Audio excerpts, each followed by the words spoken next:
Buenas, yo soy Monserrat Guzmán Pereira, soy interna de la UACA. Y voy a hablarles un poco de lo que es la rubiola y la enfermedad de mano, pie, boca. Entonces, en cuanto al contenido, tenemos que tanto en la rubiola como en la enfermedad de mano, pie, boca, voy a hablarles un poco de lo que es la etiología, la epidemiología, la patogenia, manifestaciones clínicas, diagnóstico y diagnóstico diferenciales, el manejo, complicaciones, pronóstico y prevención. En cuanto a lo que es la rubiola, un poco de lo que es el proceso de vigilancia, y en la enfermedad de mano, pie, boca, un pequeño caso clínico como ejemplo. Entonces, empezando con lo que es la rubiola, esta es una enfermedad leve, generalmente de tipo exantemática, que va a afectar principalmente a lactantes y niños. Este tiene un aspecto clínico relevante, que es que la infección transplacentaria y afectación a nivel fetal va a ser parte de lo que es el síndrome de rubiola congénita.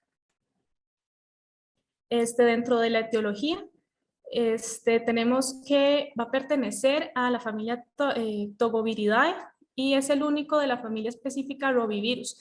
Es un virus de tipo ARN que es monocatenario, que está dotado de una cubierta lipídica con 3 proteínas estructurales. Este virus es termosensible a los rayos ultravioleta y a los niveles de pH extremos. Sin embargo, va a ser estable a temperaturas frías y como único huésped conocido es el ser humano. En cuanto a la epidemiología, tenemos que para lo que es la era prevacunal, existían epidemias graves a nivel mundial cada 6 a 9 años, con picos un poco más leves cada 3 o 4 años. Entre 1964 y 1965 existió una epidemia mundial donde se reportaron alrededor de 12.5 millones de casos, de los cuales fueron 2.000 casos de encefalitis y más de 13.000 abortos o muertes perinatales. Para cuando se inició la vacunación, que fue alrededor de 1969, se vio una disminución bastante importante en cuanto a la incidencia de hasta un 78%. Y en cuanto al síndrome de rubiola congénita, los números de casos descendieron hasta un 69%.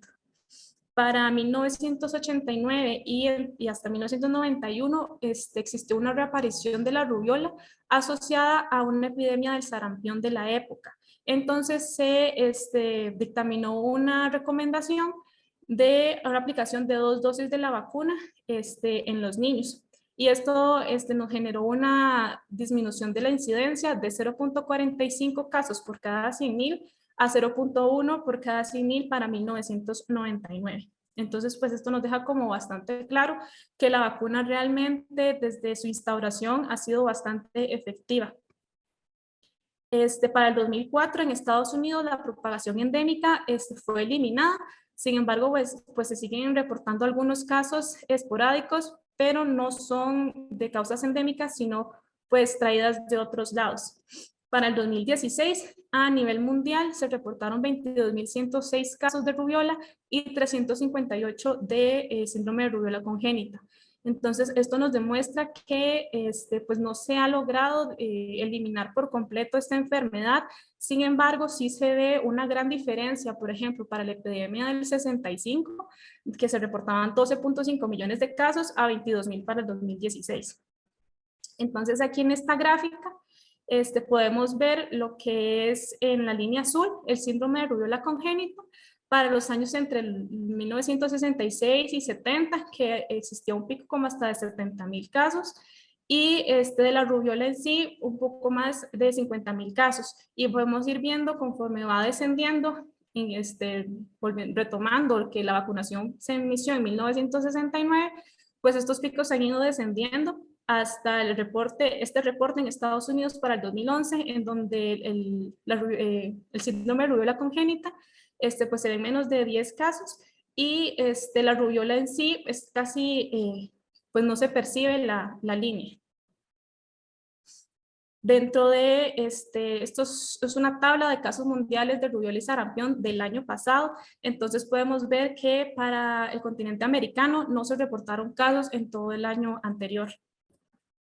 Dentro de la patogenia, bueno, tenemos que se va a dar lo que es la exposición e infección a la gente, ¿verdad? Entonces, cuando posteriormente de que esto se haya dado, se va a dar una replicación del virus a nivel de lo que es el epitelio respiratorio y después se va a diseminar hacia los ganglios linfáticos, principalmente los regionales.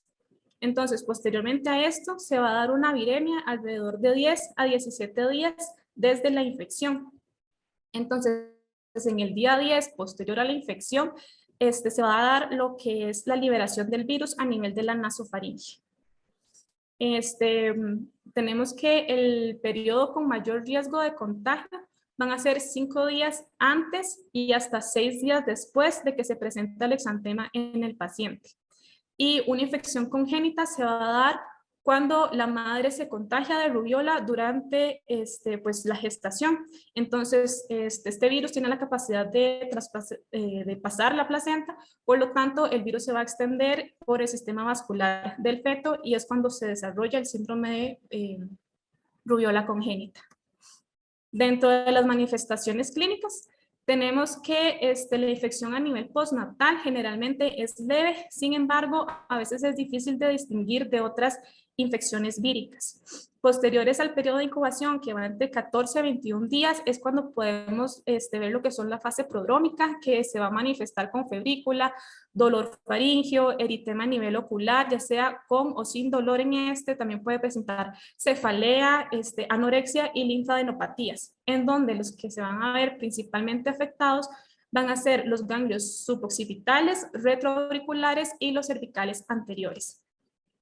En niños, ya que pues es la población mayormente afectada, la primera manifestación va a ser el exantema, que va a ser variable e inespecífico. Suele comenzar a nivel de lo que es cara y cuello, y poco a poco, bueno, en eso van a ser de tipo confluyentes, y luego conforme va pasando los días se van a ir diseminando lo que es el torso y las extremidades. A nivel de faringe van a presentar lesiones diminutas rosadas o hemorragias petequiales en lo que es el paladar blando. Y el exantema va a desaparecer como apareció. Entonces, se inició en cara va a ser las primeras lesiones que van a desaparecer y así conforme fue avanzando. Esto pues nos deja claro que las lesiones pueden coexistir en tiempo, sin embargo, no van a tener la misma evolución. Y el exantema tiene una duración alrededor de 3 días. Pueden existir infecciones de tipo subclínicas y hasta un 25 a 40% de los casos los niños no van a presentar ningún tipo de exantema. Aquí podemos ver el exantema a nivel facial de la rubiola en un niño.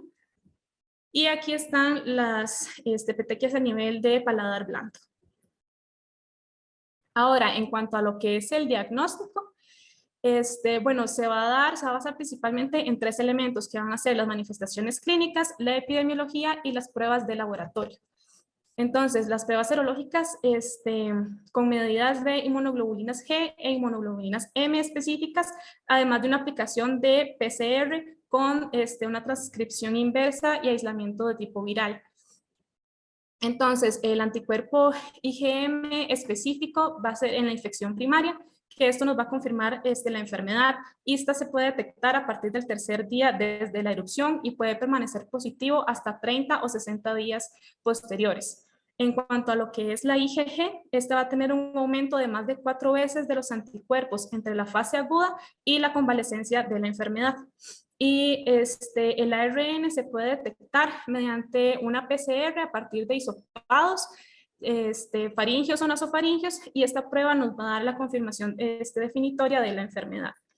En cuanto a los diagnósticos diferenciales, es bastante importante lograr diferenciarla de otras enfermedades exantemáticas, entre las que podemos mencionar el sarampión, recordando que esta tiene como característica las manchas de Koplik y que la fase prodrómica tiende a ser mucho más grave que la que se presenta en la rubiola. También lo que es el eritema infeccioso, la roceola, que suele presentarse con fiebre alta, que se da en pocos días, la enfermedad de Kawasaki, recordando el compromiso ocular que esta presenta, y algunos otros como es el Mycoplasma pneumoniae, el virus de Epstein-Barr y el enterovirus. Ahora, el manejo. Estos pacientes, bueno, realmente el pilar va a ser la prevención, esto mediante lo que es la inmunización, o sea, el uso de la vacuna, que es un conjunto de sarampión, rubiola y paperas. Entonces, la mayoría de pacientes se van a recuperar en un periodo de una semana. Sin embargo, de ser necesario, se puede dar tratamiento sintomatológico con paracetamol a dosis de 10 a 15 miligramos por kilo cada 6 o 8 horas. Y es importante recordar que se deben evitar lo que es el ácido acetilsalicílico por la posible complicación de lo que es el síndrome de Reye. Además de que es importante pues, mantener al niño con una hidratación oral, recordar la importancia de la vacunación. Y los niños que residen o viajan a áreas con algún brote, se recomienda una vacunación temprana con una dosis. Ahora, si tenemos un paciente que no tenga evidencia de inmunidad y que haya estado expuesto al virus, tenemos diferentes recomendaciones. Si el niño tiene entre 0 y 5 meses, se va a dar una inmunoglobulina dentro de los 6 días posteriores a la exposición. Si el niño tiene de 6 a 11 meses, entonces se puede dar una vacuna dentro de las 72 horas posteriores a la exposición o inmunoglobulinas dentro de los 6 días posteriores a la exposición. Si ya el niño tiene más de un año y no tiene la vacuna todavía, entonces se puede poner la vacuna dentro de las 72 horas posteriores. Si la exposición ocurrió hace más de 72 horas, pero menos de 6 días, el paciente puede recibir una inmunoglobulina si no ha recibido al menos una dosis de la vacuna. Ahora, si tenemos pacientes inmunodeprimidos, estos van a recibir la inmunoglobulina independientemente si hayan o no recibido alguna dosis de la vacuna. Entonces aquí tenemos lo que es el esquema de vacunación de Costa Rica, en donde podemos ver que la dosis de sarampión, rubiola y paperas, la dosis de esquema básico se va a dar a los 15 meses. Y la dosis de refuerzo anteriormente se aplicaba a los 7 años, esto que coincidía con el ingreso a la escuela de los niños, sin embargo ahora se aplica a los 4 años. Y esto también pues va relacionado a que ahora muchos niños pues ingresan a guarderías o kinder a edades más tempranas, entonces se adelantó la dosis de refuerzo para los 4 años. Dentro de las complicaciones que se pueden ver en esta enfermedad, a nivel de infección postnatal, por la rubiola generalmente son infrecuentes las complicaciones y cuando se presentan no suelen comprometer la vida del niño. Y dentro de ellas se puede ver lo que es la trombocitopenia, que se pueden ver en una cada 3,000 casos, y la más grave va a ser la encefalitis, que se va a presentar en una de cada 5,000. Se puede ver lo que es artritis, pero esto casi nunca se ve en niños y se ve más en mujeres adultas. Dentro del pronóstico, tenemos que la mayoría se van a recuperar sin comorbilidades significativas y los niños desnutridos, inmunodeprimidos y mujeres embarazadas van a tener una tasa de letalidad de hasta un 12%. Y recordar como pues, punto importante que las embarazadas que adquieran esta enfermedad tienen un riesgo mayor de parto prematuro, abortos espontáneos y muertes intrauterinas. Ahora bien, lo que es el proceso de vigilancia, el INCIENSA nos da este flujograma en donde tenemos que nos llega un caso sospechoso que se puede detectar ya sea un establecimiento de salud público, privada o un programa de tamizaje auditivo neonatal. Entonces se va a hacer la notificación al Sistema de Vigilancia Nacional mediante una boleta de VE01. Entonces, aquí se va a dar la toma de muestras para el INCIENSA y se va a dar una referencia con historia clínico epidemiológico a la Clínica de Infecciones Congénitas del Hospital Nacional de Niños. Cuando ya se han realizado estos procesos, se van a dar estudios especializados según la red de servicios y también según la condición del niño, ya sea que necesite un ecocardiograma, fondo de ojo, emisiones sotacústicas, radiografía de huesos largos o TORCH. Y se envía una copia de la contrarreferencia de la clínica a la vigilancia epidemiológica del Hospital Nacional de Niños. Esto pues como control de epidemiológico. Ahora bien, vamos a ver lo que es la enfermedad de mano, pie, boca. Esta es una afección exantemática que es frecuente en la edad pediátrica y realmente es un motivo pues, constante de consulta. La etiología va a ser los virus de géneros enterovirus que se transmite de persona a persona con un periodo de incubación de entre 3 a 6 días. Y las formas más típicas van a ser causadas por el virus Coxsackie A16 y el enterovirus 71. Entonces, la epidemiología, como les mencioné, va a predominar en la población infantil y se va a dar casi siempre en forma de brotes. Se puede ver una mayor incidencia en las estaciones de primavera y verano con procesos autolimitados sin secuelas.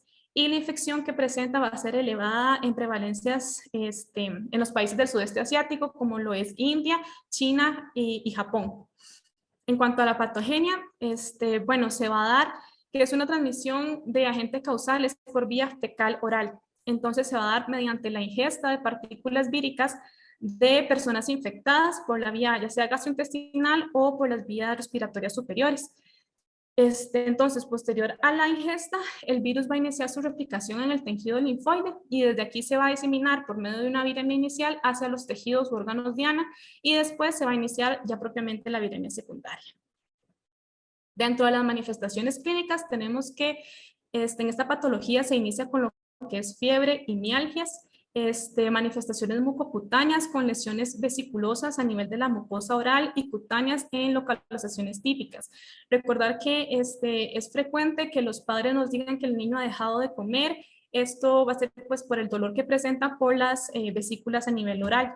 La lesión elemental va a ser una vesícula rodeada de un halo tipo eritematoso. A nivel de la epidermis profunda en palmas y plantas, puede haber un aspecto de lesiones papulomácula eritematosa o de tipo púrpura petequia. Alrededor de los 7 o 10 días, las lesiones van a resolver espontáneamente y a diferencia de la rubiola, en esta sí puede haber una descamación de la piel. Entonces aquí podemos ver las erupciones típicas maculopapulares de la enfermedad del mano-pie-boca. Esta específicamente por la cepa de Coxsackie. Ahora vamos a ver lo que es el caso clínico. Entonces, bueno, tenemos un niño masculino de 4 años cuyo motivo de consulta es una dermatitis atópica con lesiones en piel y síndrome febril de 72 horas de evolución. El niño se encuentra con un estado general regular, se encuentra febril y clínicamente estable.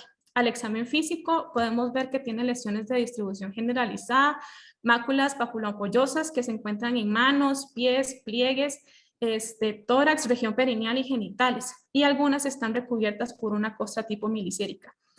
También tiene fauces congestivas con vesículas a nivel de paladar blando. Se realiza laboratorios y se ve la leucocitosis con una desviación a la izquierda, la presencia de PCR de 30, se hace hisopado de fauces y hemocultivos. Entonces, por el extenso compromiso que se presenta en la piel y la posible sobreinfección, los médicos decidieron una internación del niño y se diagnostica para el diagnóstico y se va a iniciar el tratamiento con antibióticos con clindamicina. En cuanto a la evolución, se llama dermatología, ya que también se empieza a sospechar de una enfermedad de mano-pie-boca. Entonces, aquí es donde se realiza el hisopado de las vesículas que se encuentran en piel por estudio virológico para la reacción de cadena polimerasa y esta sale el resultado pues es positivo por enterovirus. Entonces, inmediatamente se suspende lo que es el tratamiento antibiótico y el paciente evoluciona favorablemente, por lo que se le da la salida a las 24 horas. Ya que fue pues una presentación atípica, entonces se realiza lo que es una amplificación parcial de la región BP1 del genoma viral y se determinó que se trataba de una especie de enterovirus A. Entonces aquí están las imágenes de las pápulas en forma de placas con bordes eritematosos y un centro purpúrico en la cara del niño, además de la presencia de un edema del pabellón auricular que pues nos llama la atención. Estas son las ampollas que se encuentran en codo y las pápulas eritematosas, vesículas y ya propiamente ahí sí se pueden ver la descamación de las palmas. Entonces, ¿cómo se realiza el diagnóstico de esta enfermedad?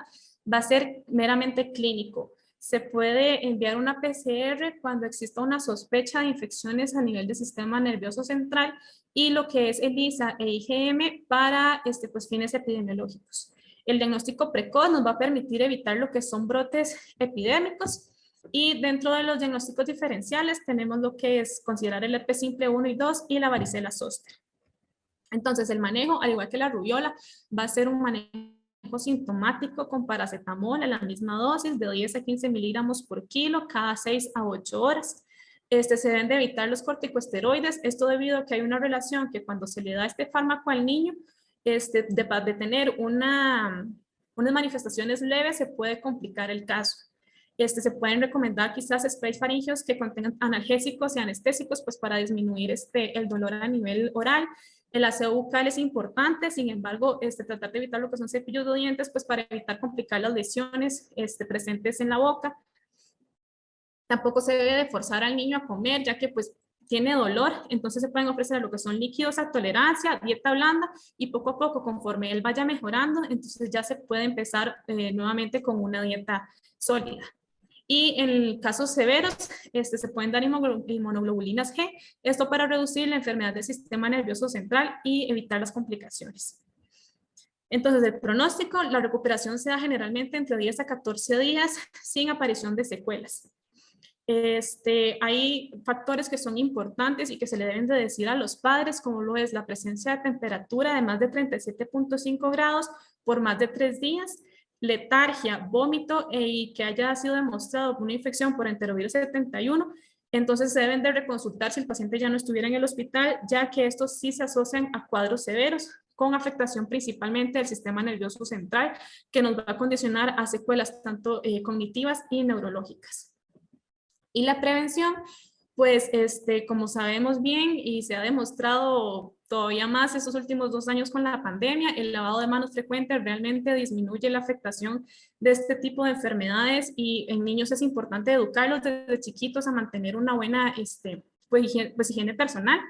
Desinfectar también lo que son las superficies y objetos, incluyendo los juguetes, ya que como sabemos, estos pueden contener el agente y puede diseminarse en guarderías y demás. Y evitar el contacto con personas infectadas. Entonces, ahora ya como a modo de conclusiones, en cuanto a la rubiola, destacar que la incidencia ha disminuido desde la pandemia que existió en 1965 con más de 12 millones de casos, y esto pues gracias a la vacunación, que realmente es muy importante, ya que tanto disminuye los casos y la propagación, y si el paciente se enferma, pues los síntomas van a ser menores. También es importante diferenciar la rubiola de otras enfermedades exantemáticas y reportar los casos sospechosos a la INCIENSIA mediante la boleta VE01. Y en cuanto a la enfermedad de mano, pie, boca, recordar que es una infección viral que va a ser ocasionada por varios enterovirus, principalmente el Coxsackie. Y la prevención puede llegar a ser muy difícil, ya que pues se da en una etapa de la vida en que los niños se llevan todo a la boca, juguetes, comparten con otros niños, entonces es muy importante las recomendaciones que mencioné anteriormente. Y pues esta es la bibliografía en la que me basé, y muchísimas gracias por su atención.